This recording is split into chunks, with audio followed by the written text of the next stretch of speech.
हम सोनी झा गोर लगै छी अहाँ सब गोटा के। हम आइ एकटा बेटा विवाह के गीत लऽ कऽ एलहुँ हैं।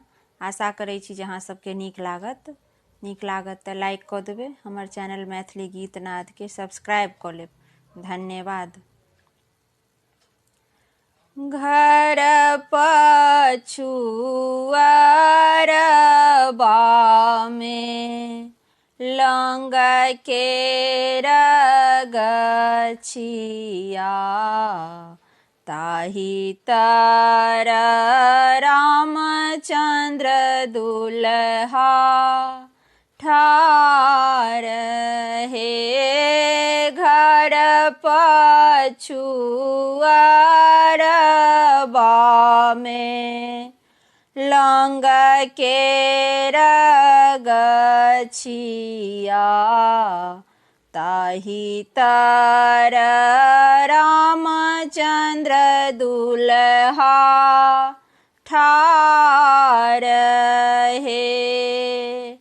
कियो निरेखथि कियो परेखथि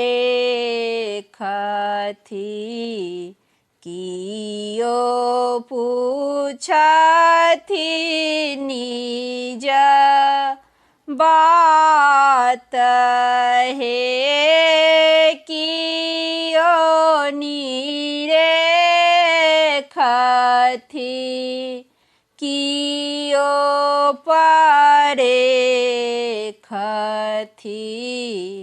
कियो पूछथि निज बात हे। माए निरेखथि बाबू परेखथि काका पूछै निज बात हे। माए निरेखथि बाबू परेखथि काका पूछै निज बात हे। किए तोर आहो बेटा आजन बाजन थोर भेल। किए भेल काम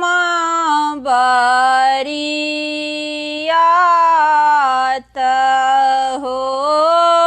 किए तोरा आहो बेटा आजन बाजन थोर भेल।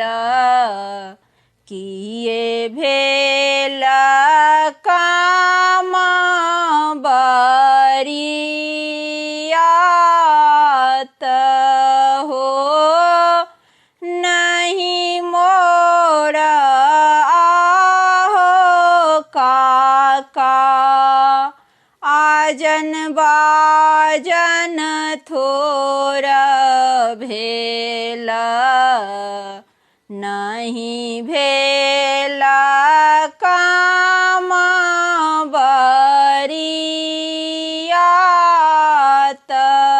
हो। नहीं मोर आहो काका आजन बाजन थोर भेल। नहीं भेल काम बरियात हो। गंगा के ओहि पार बसै छथि बहिनिया हुनके बिनु लगैया उदास हे गंगा के ओहि पार बसै छथि बहिनिया हुनके बिनु लगैया उदास हे बहिनी जे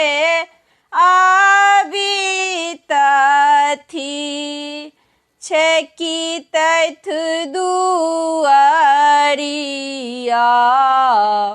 पुर जैते सब अभिलाष हे बहिनी जे आबितथि छेकितैथ दुआरिया पुर जैते सब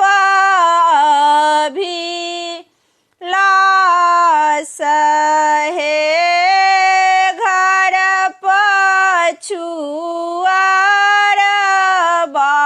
में लंग के गछिया ताहि तर